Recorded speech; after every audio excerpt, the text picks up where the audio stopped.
అందరినీ ఇంత ఫస్ట్ అవర్లోని ఇంత టర్న్అవుట్ ఇంతమంది రావడం అనేది శుభసూచకం. అంటే ఇప్పటికే ప్రజలకు ఒక క్లారిటీ ఉన్నట్టుంది. ఎలాంటి పాలన కావాలి, ఎలాంటి పాలకులు కావాలి, ఆ ఆకాంక్షలకు తగినట్టు ఓటు వేయడానికి ఇంతమంది ఇంత పొద్దున్నే రావడం అనేది ప్రజాస్వామ్యానికి చాలా శుభసూచకం. ప్రతి ఓటు విలువైంది.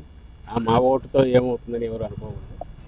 ప్రతి ఒక్కరూ ఖచ్చితంగా వచ్చి ఎవరు ఏ నిర్ణయం తీసుకుంటే దాని ప్రకారం వేసుకోవడానికి, ఓటు వేయడానికి, వాళ్ళకి కావాల్సిన వాళ్ళ ఆకాంక్షలకు తగినట్టు ఎవరైతే బాగుంటుంది అని తమ నిర్ణయం ఏంది చెప్పడానికి ఇలాంటి అవకాశం మళ్ళీ రాదు. అందరూ తమ ఓటు హక్కు ఉపయోగించుకోవాలి. ఖచ్చితంగా మంచి పాలనకు కొనసాగింపు ఇది ఇవ్వాలని ఆకాంక్ష. అంటే ఏర్పాట్లు ఎలా ఉన్నాయి సార్? ఏర్పాట్లు చాలా బాగున్నాయి. అందరూ కోఆపరేటివ్గా ఉన్నారు, బాగున్నారు.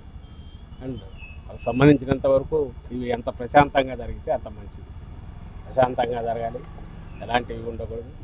ప్రజలు తమ ఆకాంక్ష పోయినట్టు వాళ్ళు ఓటు వేసే వాతావరణం ఉండాలి. మా వైపు నుంచి దానికి పూర్తి సహకారం అందిస్తున్నాం. మా కార్యకర్తలు కూడా సంయమనంతో ప్రశాంతంగా ఉన్నారు. ఎలాంటి ఎక్కడ రెచ్చగొట్టేదైనా వాటికి లోను కావద్దని ఆల్రెడీ చెప్పాం. మా నాయకుడు చెప్పారు, జగన్మోహన్ రెడ్డి గారు. దానికి తగినట్టు అన్ని చోట్ల పార్టీ కార్యకర్తలు కూడా ఉత్సాహంగా పాల్గొంటున్నారు.